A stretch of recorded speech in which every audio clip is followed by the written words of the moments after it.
아멘. 여러분 반갑습니다. 자, 우리 더운데도 불구하고 또 이렇게 예배를 드리기 위해 참석하신 모든 형제 자매 여러분, 너무 환영하고요. 우리 옆 사람에게 우리 따뜻하게 오니라 수고 많았다고 밝은 미소로 격려 서로 나눠 달라 부탁하겠습니다. 아멘.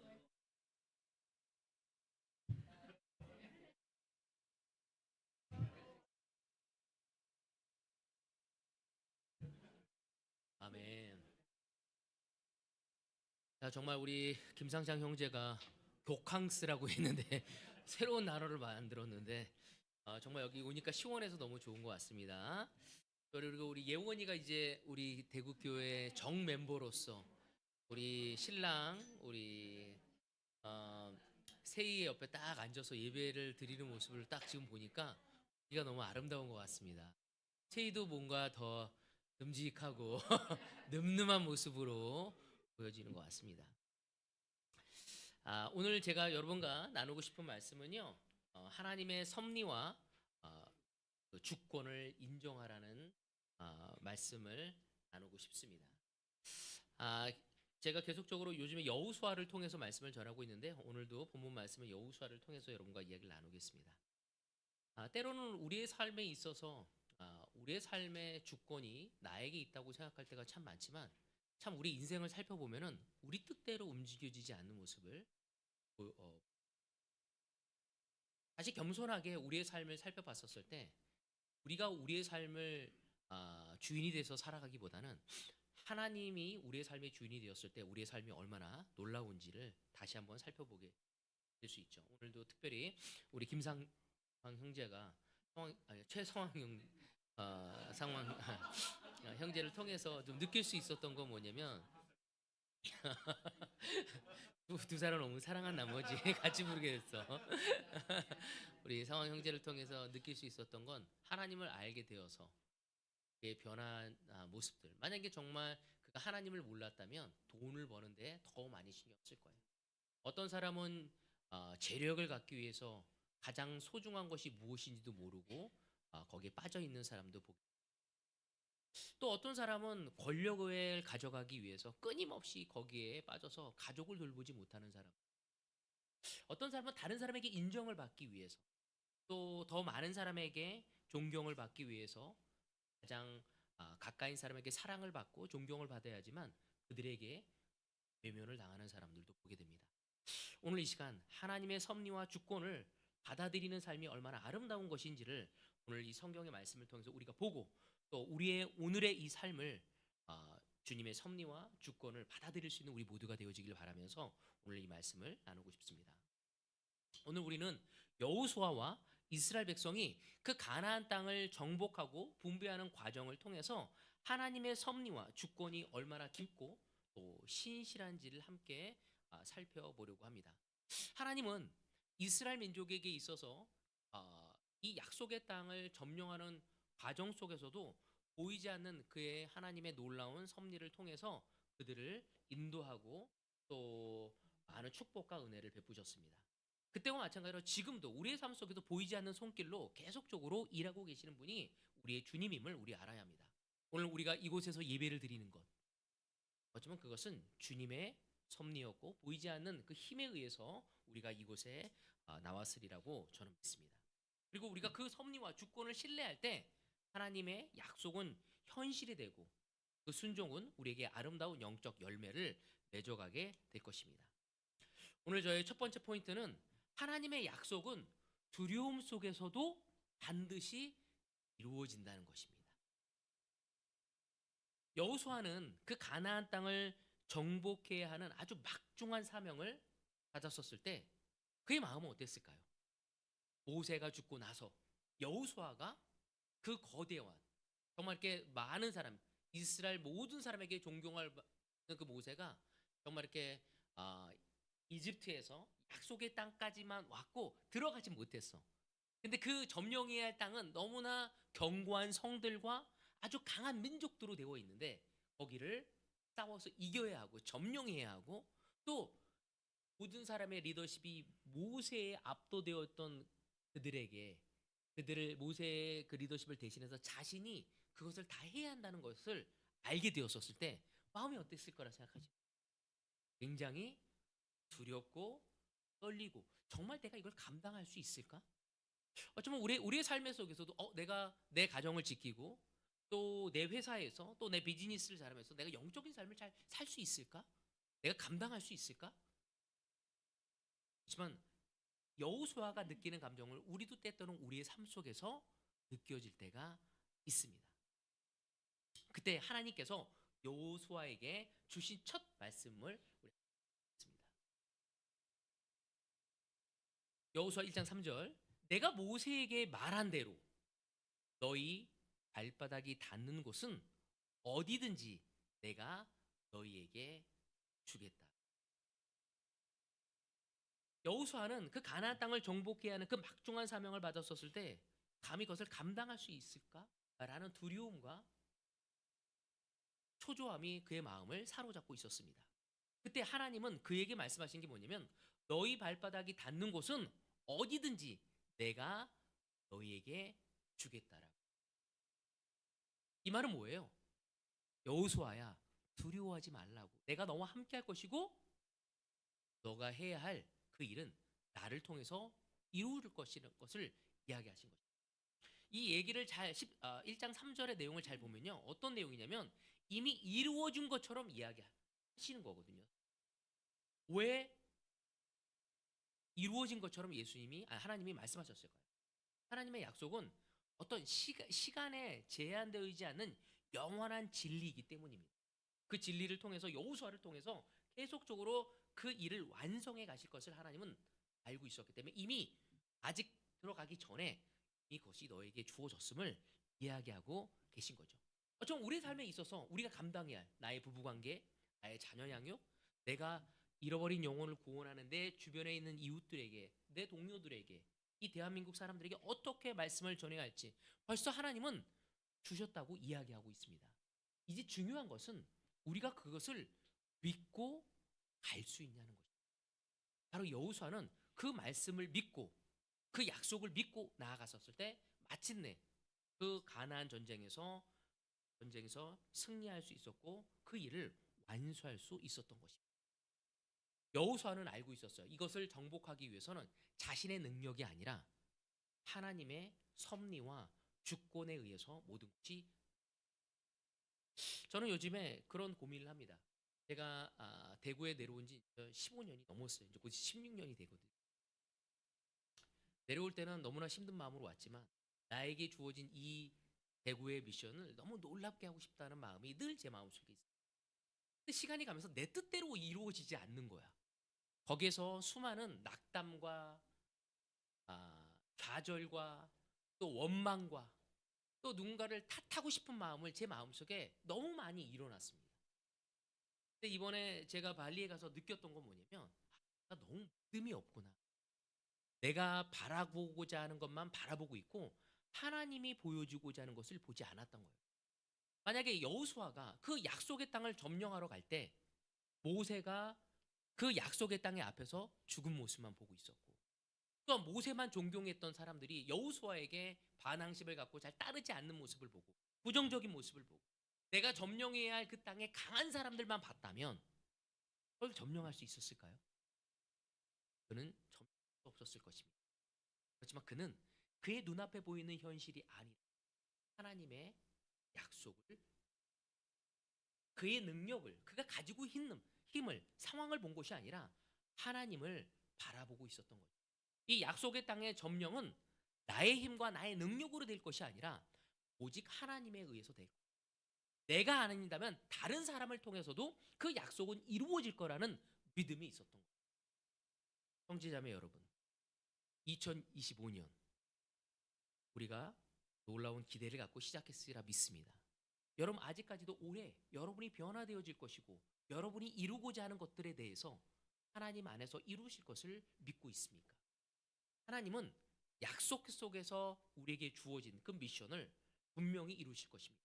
하나님은 우리에게 약속을 준 게 뭐냐면 내가 그노를 이 땅의 빛과 소금의 역할로 세우실 거라고 이야기했습니다. 하나님이 우리 제후 형제를 정말 이 땅에 하나님의 정권 대사로서 영향을 줄 것을 세우신 거죠. 근데 때로는 우리는 우리의 삶을 보면서 믿지 못하고 낙담되어질 때가 있습니다. 그때 이 여호수아처럼 우리가 하나님의 능력을 믿고 하나님의 약속을 믿고 나아갈 수 있는 가 되어지기를 바랍니다. 맨 두 번째는 가나안 땅 분배에서도 하나님의 주권을 인정하였다는 것. 제가 이야기했지만 여호수아는 이 약속의 땅을 분배했었을 때 미리 그 땅을 점령하고 나서 분배한 것이 아니었어요. 약속의 땅을 점령하기 전에 그들과 함께 미리 그 땅을 분배하고 있었습니다. 16장 1절에 보면 요셉 자손이 제비를 뽑아 나누어 받은 땅의 남쪽 경계는 여리고의 요단강에서부터 여리고의 샘 동편에 이르고 여리고에서부터 베델 산간 지방으로 올라가는 광야에 바로 가나안 땅을 분배할 때 여호수아와 이스라엘은 제비를 뽑는 방법으로 택했다는 거예요. 왜 이들이 제비를 뽑았을까요? 여러분 생각할 때는 왜 제비를 뽑은 것 같아요? 네? 맞아요. 하나님. 어쩌면 우린 그러잖아. 누가 제일 많이 기여했나? 라는 걸 통해서 우리는 나누려고 하잖아요. 근데 여기서는 하나님을 트러스트한 거죠. 우리가 이 싸움에서 승리한 것은 우리의 힘이 아니라 내가 많은 일을 해서가 아니라 하나님이 하신 것을 믿었던 거예요. 그래서 얼마나 많이 희생했고 얼마나 많은 노력을 했던 것보다는 중요한 것은 하나님께서 이 모든 것을 정리하시고 계획을 가셨다는 것을 믿었던 것이었어요. 그래서 그들은 제비를 뽑았던 거예요. 잠언 16장 33절에 보면 이런 얘기가 있습니다. 제비는 사람을 뽑지만 결정은 주님께서 하신다. 바로 여호수아와 이스라엘 그 공동체는 이 땅의 분배조차도 하나님께 맡기는 겸손한 믿음을 보여주었습니다. 저는 이 모습을 보면서 때로는 내가 너무 강하다는 생각이 들어요. 내가 무엇인가 할 때 나의 영향력, 나의 의견, 무엇인가 내가 무엇을 해야 한다는 생각이 너무 강할 때가 있다는 거예요. 그때 하나님은 늘 이야기하는 것은 이것은 나의 전쟁이고 나의 싸움이고 나의 사명이라는 것을 나에게 그리고 너는 그것을 위해 사용되어지는 사람으로서 나의 뜻을 따라가야 한다. 여러분, 믿음의 공동체는 하나님의 주권을 인정할 줄 알아 있어야 합니다. 저는 저희 대구교회가 바로 이스라엘 민족처럼 바로 여호수아처럼 하나님의 주권을 인정할 줄 우리의 느낌과 우리의 경험과 우리의 지식이 좌지우지하는 공동체가 아닌 주님의 섭리와 주권을 인정할 수 있는 그런 마음으로 기꺼이 임할 수 있는 우리가 되어지고 때로는 우리가 우리의 삶에 있어서 내가 좋은 거는 내가 선택하고 싶은 마음이 너무 강하거든요. 그렇잖아요.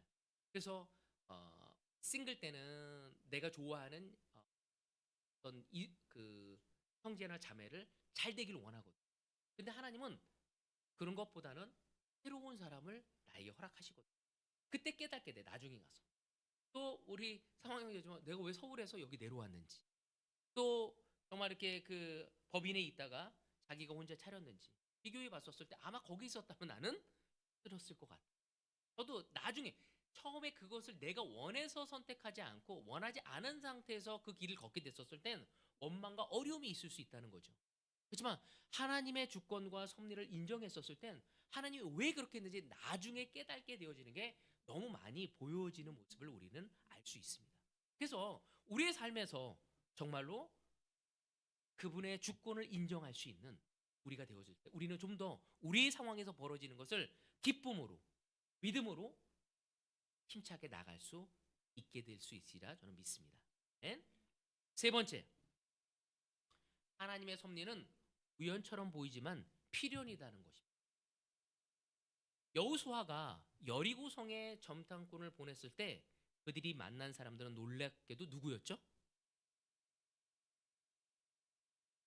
정탐꾼을 보냈었을 때 여리고성 보냈을 때 거기는 안 하더니 여리고성 희생 라합을 하게 됩니다. 장면 보도록 하겠습니다. 6장 25절에 보면 여호수아는 창녀 라합과 그의 아버지 집과 그에게 딸린 사람을 다 살려주었다. 라합이 오늘날까지 이스라엘 백성 가운데 살고 있는데 그것은 여호수아가 여리고를 정탐하도록 보낸 사람들을 그가 숨겨 주었기 그 정탐꾼들이 이 여리고성을 무너뜨리다가 사실은 그 거기에 있는 사람들이 쫓기게 되잖아요. 그래서 거기에 숨어졌는데 누가 살려주면 기생 라합이 살려줍니다. 사실 라합을 만난 것은 단순한 만남이 아니었어요. 이미 그 기생 라합은 알고 있어서 하나님이 이스라엘과 함께하고 있다는 거예요. 그래서 그들의 편을 들어줘야 한다는 것을 알고 있었던 거예요. 그래서 하나님의 능력을 듣고 두려워해서 믿음으로 이 정탐꾼을 숨겨줄 수 있었던 것입니다. 히브리서에 보면은 믿음의 장에 보면 이 라합을 이렇게 설명하고 있어요. 믿음으로 창녀 라합은 정탐꾼들을 호의로 영접해 주었고 순종하는 아는 사람들과 함께 망하지 아니하였습니다. 하나님은 라합을 어떻게 기억합니까? 믿음에 있습니다. 그래서 그녀를 예수님의 족보에 보면 조상으로 기생 라합이 들어가 있어. 하나님의 섭리는 이렇게 놀랍게 개인의 구원에서 끝나는 것이 아니라 역사의 중심으로 이끌어가는 모습을 저는 한번 생각했어요. 제가 사실은 고등학교를 다닐 때, 아니 중학교 때 고등학교를 가고 싶지 않았어. 안 가려고 했어요. 그래서 안 가고 싶었는데 어머님이 가서 여동생이랑 가서 합격증을 받아온 거야. 근데 만약에 그 학교를 내가 가지 않았다면은 제자가 되지 않았을 거예요. 하나님을 알지 못해서. 왜냐면 저와 1학년 때 짝이었던 그 임진혁이라는 그 친구가 저를 교회 초대를 한 거예요. 근데 1학년 때만 친했어. 그리고 2, 3학년 때는 안 친했어. 근데 이 친구가 계속 나를 초대해서 그냥 한번 가주자 하고 교회를 왔다가 제가 하나님을 알게 된 거였거든요. 하나님이 이렇게 놀랍게 내가 가지 않으려는 학교를 가게 돼서 제자가 되어지게 한 거였죠. 그리고 정말 제가 제자가 되어서 열심히 생활하고 있는 가운데 이제 성인이 되어서 누가 나의 배우자가 될 건가? 근데 제 아내가 뉴욕에서 한국에 오게 된 거야. 그래서 제 바이블톡에 처음으로 오게 된 거예요. 저는 우리 김현지 자매가 제 아내가 될 거라고 저는 생각하지 못했어요. 그리고 오히려 좋은 다른 형제를 소개시켜 주려고 애를 썼어. 하나님은 내가 딴 데서 한눈을 팔고 있었을 때 너의 짝은 라고 내가 그동안 너무나 노력하고 마음을 살려고 했고 그거는 다 날라갔어. 그래서 내가 처음부터 내 아내에게 현지에게 마음을 줬으면 얼마나 좋았을까. 그때 제가 기도하다 생각했어요. 그때는 준비가 되어서 되어진 거죠. 그래서 지금의 아들과 딸을 낳게 지금까지 제가 미션을 할 수 있으리라 믿습니다. 우리 세이가 40살이 넘어서 결혼한 이유는 예혼이를 만나기 위한 거였죠. 저렇게 아름답고 영적이고 정말 세이를 사랑할 수 있는 사람을 만나기 위해서입니다. 때로는 우리가 하나님의 섭리가 아니라 내 뜻대로 하려다가 지치고 망가질 때가 있다는 거예요. 그때 우리는 잠시 내려놓고 주님의 섭리를 살펴볼 수 있는. 여러분 섭리란 뜻이가 뭐죠? 예, 다스릴 섭리에다가 다스릴 리거든요. 하나님이 모든 것을 다스린다는 것을 믿는다는 거죠. 내 인생을 하나님이 다스리고 있다는 것을 믿었을 때 지금 내 삶의 역경과 어려움은 오히려 그것을 통해 기회로 전화위복으로 사용하시고자 한다는 것을 우리가 해야 한다는 거죠. 네 번째, 하나님의 생각은 사람의 생각과 다르다는 거죠. 하나님의 섭리가 내 뜻대로만 되면 얼마나 좋겠어요. 근데 하나님의 생각과 내 생각이 다를 때가 있어요. 우리는 때로는 하나님 생각과 내 생각이 같으면 어때요? 너무 기뻐요. 근데 하나님 생각과 내 생각이 다를 때가 있다는 거예요. 근데 우리는 그것을 받아들이지 않을 때가 있어요. 아니면 하나님의 생각보다는 내 생각이 더 맞는 것냥 주장할 때가 있습니다. 여호수아 16장 같이 보도록 하겠습니다. 16장 4절에서 5절입니다. 요셉의 자손 곧 므낫세와 에브라임이 이 지역을 유산으로 받았다. 에브라임 자손에 속한 여러 가문이 받은 땅의 경계선은 다음과 요셉의 자손 중에 누가 있다고요? 므낫세와 에브라임이 있습니다. 이 16장에 보면은 이 요셉의 두 아들 므낫세와 에브라임이 유산을 받는데 이 밑에 이제 구조를 쭉 읽어보면은요, 사실 므낫세가 누구예요? 형이에요. 그리고 에브라임이 동생이에요. 근데 이 성경을 읽어보면 실제로는 동생이, 형보다 동생이 더 많은 복을 받고 중심적인 역할을 하는 모습을 보게 됩니다. 그리고 실제로 에브라임 지파가 므낫세 지파보다 더 놀라운 역할을 많이 하게 되어집니다. 왜일까요? 형이 더 그걸 해야 하는 건데, 근데 창세기 48장에 보면은 그 답이 어느 정도 좀 나와 있습니다. 창세기 48장에 보면은 야곱이 나이가 들어서 요셉이 두 아들 므낫세와 에브라임을 그 야곱에게 데려가게 됩니다. 그래서 그 야곱으로부터 축복을 해달라고 이야기를 해요. 그래서 요셉은 야곱의 오른손으로 그 므낫세의 머리에 대고 또 왼손으로 에브라임의 머리에 대길 원했는데 야곱은 그것을 바꿔서 됩니다. 오른손을 오히려 에브라임에게 대고 왼손을 므낫세에게 된 거죠. 그래서 이것을 본 요셉의 마음이 어땠을까요? 별로 기쁘지 않았어. 왜냐면 그 당시에는 장자가 우선이었기 때문에.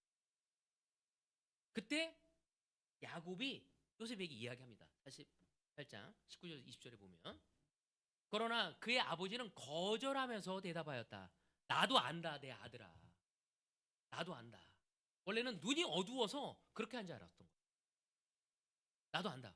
므낫세가 한 결례를 이루고 크게 되겠지만 그 아우가 형보다 더 크게 되고 아우의 자손에게서 여러 결례가 갈라져 나올 것이다. 그날 야곱은 이렇게 그들을 축복하였다. 이스라엘 백성이 너희의 이름으로 축복할 것이니 하나님이 너를 에브라임과 같고 므낫세와 같이 하시기를 빈다고 하였다. 이렇게 야곱은 에브라임을 므낫세보다, 야곱이 그 요셉이 기분 나빠하는 걸 보고 나도 안다고, 눈이 나빠서 그런 게 아니라 그러면서 이야기를 하고 있습니다. 이것은 내 뜻이 아니라 하나님의 뜻이었다 이야기하는 것이었습니다. 야곱은 자기의 뜻이 아니라 하나님의 뜻에 의해서 손을 얹은 것이었어요. 하나님의 생각은 사람의 생각과 다른다는 것을 성경에서 계속 볼 수 있습니다. 어쩌면 우리가 봤었을 땐, 요셉이 봤었을 때는 그 영적이고 또 너무나 놀라운 이스라엘 민족에 있어서 큰 일을 했던 그 요셉이 봤었을 때는 므낫세와 에브라임이 순서였어요. 그렇지만 하나님의 순서는 뭐였죠? 에브라임, 그 다음에 므낫세가. 이사야서 55장 8절에 9절에 보면 이런 얘기하고 있습니다. 나의 생각은 너희의 생각과 다르며 너희의 길은 나의 길과 다르다. 주님께서 하신 말씀이다. 누가 하신 말씀이라고요? 주님, 우리의 하나님이 그렇게 말씀하셨어요. 하늘이 땅보다 높듯이 나의 길은 너의 길보다 높으며 나의 생각은 너의 생각보다 높다. 여러분, 우리는 이 구절을 통해 깨달아야 합니다. 내가 가지고 있는 경험, 내가 가지고 있는 지혜로 내 인생을 설계했다간 내가 가장 사랑하는 내 아내에게 존경받지 못하는 자가 될 수 있습니다. 내가 가장 사랑하는 자녀들로부터 존경이 아닌 반면 교사가 될 수도 있습니다. 너무 안타까운 거 아닙니까? 가장으로서, 부모로서 우리 자녀를 너무 사랑하고 싶은데 내가 그런 걸 많이 보게 되거든요. 너무 사랑해서 아이를 키웠지만 아이는 부모를 원하지 않아요. 여러분, 때로는 우리의 힘, 우리의 능력과 우리의 고집대로 하려고 하는 것들이 얼마나 내 가장 소중한 관계를 망치는지를 보게 됩니다. 우리 장인어른이 외교관이셨어요. 그래서 아, 한국을 빛내기 위해서 또 한국에 있는 많은 사람들이 사는 사람들을 도와주기 위해서 다른 나라에 가서 영 하셨는데, 그분이 하셨는데 많은 사람한테 성실하게 일하고 존경을 많이 받는. 근데 유독 우리 장모님한테만 존경을 못 받아. 장모님이 하시는 말씀이, 당신은 자녀들에게 90점, 내 남편으로 빵점이라. 아버님은 그 얘기를 조용히 다른 데로 가시는 모습 너무 마음이 아팠어. 아버님 정말 열심히 내 한 가지 흠은 자기 생각대로만 하려고 합니다. 너무 안타까워. 자기의 경험에 비추어서 모든 걸 하려고 합니다. 그것이 가장 사랑하는 사람과 멀어지게 됩니다. 여러분, 성경은 우리에게 이야기합니다. 형제자매 여러분, 주님의 방법으로 아내와 남편을 대할 수 없다면 우리는 그동안 우리가 10년, 20년, 30년 경험해온 40년 경험해온 것이 그 남편과 아내의 꼬리표가 붙여지게 됩니다. 저 인간은 바뀌지 않아. 그래서 황혼 이혼이 생기는 거예요. 하나님은 우리가 겸손해야 할 것을 이야기하고 있습니다. 하나님의 출생 순서는 인간 기준보다 하나님의 계획에 따라 세워진다는 것을 우리가 볼 수 있습니다. 또 우리가 여기서 알 수 있는 게 뭐냐면요. 저는 이 구절을 보면서 에브라임도 그 당시의 시대적 그 환경 속에서 문화 속에서 자랐기 때문에 형이 나보다 더 잘 돼야 한다는 걸 알고 있었어. 근데 야곱이 어떻게 한 거예요? 할아버지가 너가 더 놀라워질 거다라고 얘기한 거에 대해서 잊어버렸을까요? 기억했을까요? 기억했어요. 여러분, 우리가 알아야 할 게 뭐냐면 말에는 생명. 야곱의 축복 기도는 에브라임 운명을 바꿉니다. 그리고 정말 그렇게 되어집니다. 신명기 같이 보도록 하겠습니다. 신명기 33장 17절. 그들은 첫 숫송아지와 같은 힘으로 황소의 뿔과 같은 위력으로 그 뿔로 만방을 들어받아 땅 끝까지 휩쓸 것이니 에브라임의 자손은 만민이요 므낫세의 자손은 천천. 이게 누가 얘기한 거게요? 신명기 하면 딱 나와야죠. 제가 이야기. 그러니까 야곱뿐만 아니라 모세까지도 유언해서 에브라임을 그렇게 축복하게 됩니다. 그래서 이 말에는 생명력과 죽음의 권세가 있는 거죠. 그래서 그 말을 들은 에브라임은 정말 야곱에게도 그렇게 듣고 모세도 그렇게 들으니까 정말 믿지 않다가도 내가 낙담되어지고 실패하고 뭐 하더라도 그것을 기억하면서 그런 역할을, 그런 일을 감당할 수 있는 사람으로 계속 자신을 발전하게 되어지게 됩니다. 잠언에 보면 이런 얘기하고 있습니다. 18장 21절에 보면 죽고 사는 것이 혀의 힘에 달렸으니 혀를 잘 쓰는 사람은 그 열매를. 여러분, 우리 자녀에게, 우리 배우자에게, 우리 이웃들에게, 우리 형제 자매들에게 우린 축복의 말을, 긍정의 말을 전해야 합니다. 격려의 말을, 사랑의 말을, 존경의 말을 전해야죠. 자매 여러분, 여러분의 남편에게 존경의 언어를 사용하십시오. 형제 여러분, 여러분의 아내들에게 사랑의 언어를. 여자가 억세. 이제 남성 호르몬이 나오나 봐. 그게 아니라 사랑의 언어를 써야 합니다. 여러분의 자녀들에게 믿음과 비전과 격려와 축복의 언어를 사용하십시오. 여러분, 오은영이 너무나 유명하잖아요. 오은영이 나오는 어떤 그 프로그램이 있어요. 애들 키우는. 그래서 애가 문제가 있다고 하더니 그 모니터로 그 다 촬영을 하잖아요. 그 쭉 보더니 이렇게 막 끄덕이더라고 그 여자. 딱 하는 말. 애가 문제가 아니라 이 애가 뭔가 문제면 자기 머리 자꾸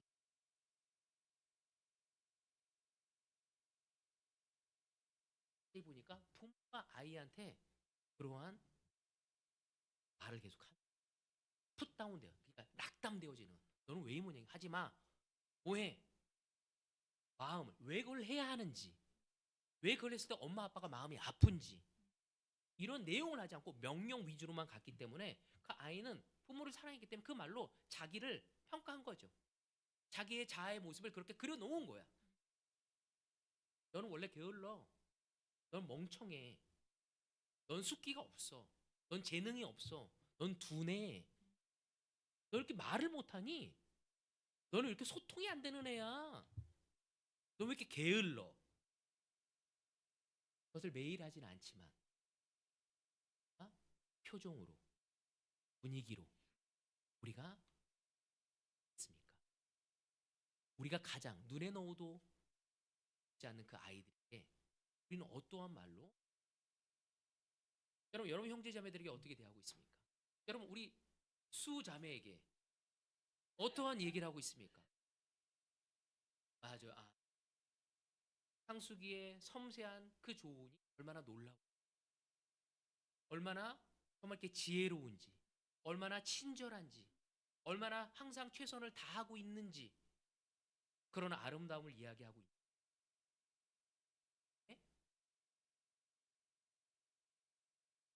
그 부정적인 것은 가끔 지배할 때가 있습니다. 여러분, 우리 형제 자매들에게 서로에게 경주합니다. 제가 기억나요. 제가 틴 미니스트리 있었을 때 우리 틴 아이들이 다 공부 잘하고 저는 공부를 잘 못했었는데, 그 리디 어머님이 항상 저한테 하는 뭐냐면, 리디 어머니, 우리 그 가장 나이가 많은 어머님이 정말 베드로다. 틴 애들이 왜 동진이가 베드로지? 늘 베드로. 너는 교회에 열쇠를 쥐고 이석이 될 거야. 아유, 어머니 아니에요. 속으로는 어떻게 했을까? 정말인가? 여러분, 우리는 서로에게 그러한 격려의 얘기를 나눌 수 있어야 합니다. 민수기 6장 24절 26절. 주님께서 당신들에게 복을 주시고 당신들을 지켜주시며 주님께서 당신들을 밝은 얼굴로 대하시고 당신들에게 은혜를 베푸시고 주님께서 당신들을 고이 보이시어서 당신들에게 평화를 주시기를, 하나님께서 우리를 어떻게 축복하여 주시는지를 보여주는 것입니다. 하나님은 오늘도 우리를 축복하고 있죠. 내가 오늘 너희를 통해서 이 땅에 영향을 주고 내가 너를 축복해서 나와 함께하는 자가 얼마나 밝은 미래와 희망을 가진 삶인지를 보여주고자 한다는 것을 계속 이야기하고 있음을 우리는, 여러분, 이 세상은 부정적인 걸 얘기해요. 여러분, 회사에 가보시죠. 경제 그쪽에서도 부정적인 거 낙담 얘기, 매년 위험한 시기가 왔다고 얘기해. 그거는 최고의 어려움이 늘어올 거라고 얘기해요. 여러분, 정치를 보십시오. 계속 서로를 비난합니다. 여러분, 하나님 나라는 서로에게 믿음의 대화를 나누는, 그러기에 우리는 하나님의 사람이고 하나님의 가치와 문화가 늘 지배했었어요. 그 약속이 우리를 인도해 있었을 때 놀라운 열매를 이루리라 믿습니다. 맨 마지막 다섯 번째, 짧게 하니까 오늘 포인트가 많아요. 마지막입니다. 에브라임의 타협과 하나님의 징계입니다. 에브라임이 너무나 놀랍고 정말 중요한 역할을 많이 하고, 하지만 성경에 보면 좀 안타까운 게 불순종의 약점을 여호수아에서 보이는 장면을 보게 됩니다. 16장 10절에 보면 그들이 겟살에 사는 가나안 사람들을 쫓아내지 않았으므로 가나안 사람들이 오늘날까지 에브라임 지파와 함께 살며 하고 있다. 하나님이 이 약속의 땅에 들 때 너희들이 점령할 그들을 모두를 뭐라고 그래요? 다 없애라고 얘기했거든. 근데 이 에브라임은 이 가나안 사람에 사는 이 사람을 완전히 쫓아내지 않았어요.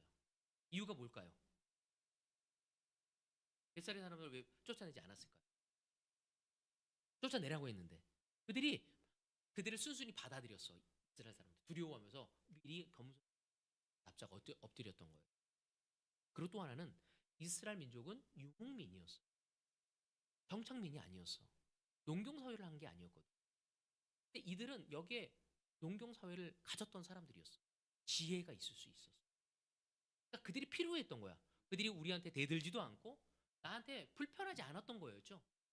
근데 하나님은 그들을 다 없애라고 얘기했는데 그렇지 않은 거예요. 그래서 그들은 하나님의 말씀을 따르기보단 뭐예요?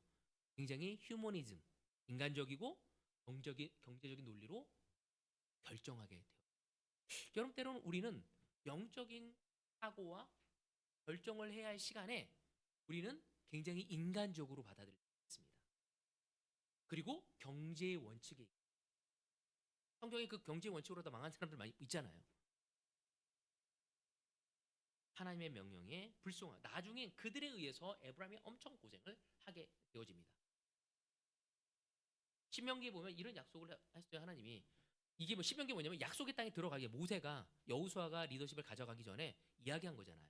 근데 뭐라고 하냐면 주 당신들의 하나님은 그들을 당신들의 손에 넘겨주셔서 당신들이 그들을 치게 하실 것이니 그때 당신들은 그들을 전멸시켜야 합니다. 그들은 어떤 언약 그들과는 어떤 언약도 세우지 말고 그들을 불쌍히 여기지도 마십시오. 하나님의 명령이었어요. 근데 그들은 그냥 불쌍한 거야. 여러분 혹시 여러분의 주변에 있는 비영적인 사람들 중에서 그런 마음을 갖고 있지는 않습니까? 그 불쌍히 여김이 그를 도울 수도 없고 여러분도 더 영적으로 가지 못하게 만들 수 있다는 것입니다. 우리는 죄를 죄로 볼 수 있어야 합니다. 하나님의 은혜를 하나님의 사랑을 나눠야지 우리 인간적인 사랑을 나눠서는 안 되겠죠. 하지만 여러분이 나중에 열왕기상 9장에 보면요. 뭐 제가 보지는 않겠지만 하나님은 끝내는 그들이 에브라임이 해야 할 것을 하지 않아서 다른 나라 이방인 어떤 그 이집트의 그 왕을 통해서 바로 왕을 통해서 이 겟살에 있는 사람들을 다 몰아내는 장면이 나요. 그래서 끝내는 하나님의 약속이 이루어져요. 하나님의 뜻은 인간의 불순종으로 멈추지 않는다는 거죠. 때로는 제가 이곳에서 미션했는데 제가 믿음이 없어서 그 일을 못했다면 하나님은 나 대신 다른 사람을 사용합니다.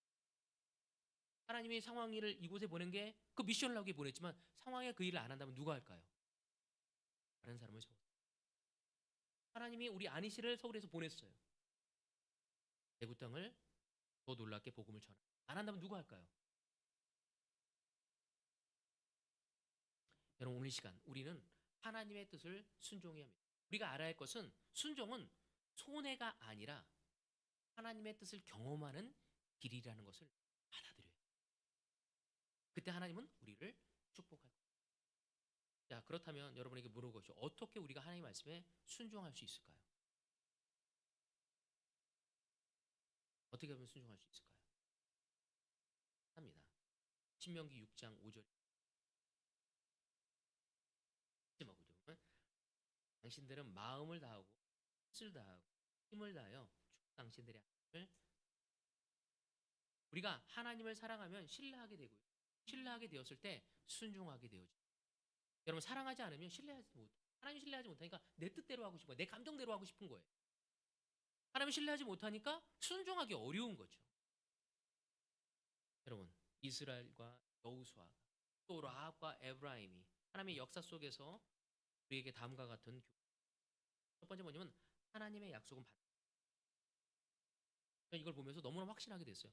내 능력과 내 감정과 내 노력에 의한 것이 아니라 하나님의 뜻에 의해서 하나님의 나라는 확장되어질 것이고 이 세상에 영향을 줄 수밖에 없습니다. 하나님의 섭리는 우연이 아니라 필연이라는 거죠. 하나님의 주권은 인간의 계산을 뛰어넘고 우리가 서로에게 주는 그 축복의 말은 능력과 생명으로 영향을 줄 것이다. 불순종은 우리에게 손해일 것이고 순종은 우리에게 은혜의 문을 열 수 있다는 것입니다. 형제자매 여러분, 이 7월 너무 더워 이제 8월도 맞이해야 하는데 우리의 삶에 있어서 그분의 주권과 그분의 섭리를 받아들여서 우리의 삶이 더 기쁘고 감사함으로 넘치는 우리 모두가 되어지길 바라면서 말씀에서 말씀니다. 하나님.